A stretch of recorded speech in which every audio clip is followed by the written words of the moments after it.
Hello বন্ধুরা, শুভ ধনতেরাস। আজকে ধনতেরাস যে লক্ষ্মী পুজো।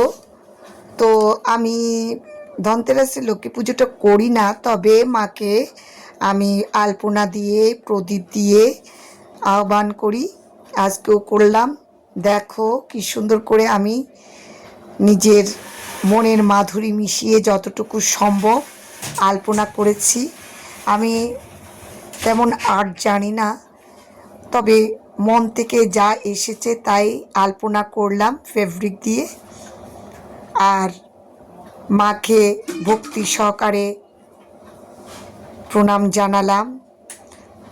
ঘরে যেন শান্তি বজায় থাকে, সবার মঙ্গল কামনা করলাম।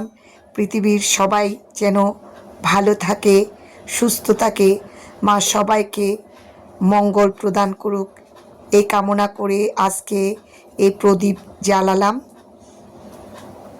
বন্ধুরা, তো তোমরা কে কে ধনতেরাস অনুষ্ঠানটা করেছো আমাকে কমেন্টে জানাতে পারো।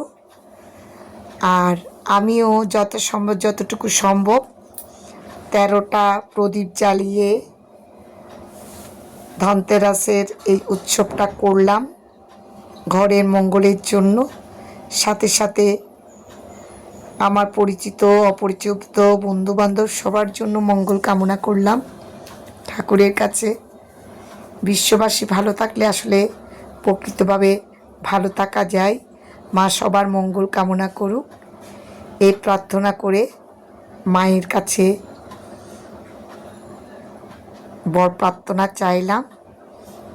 ও তোমরা কে কে করেছো আমাকে কমেন্টে জানাতে পারো।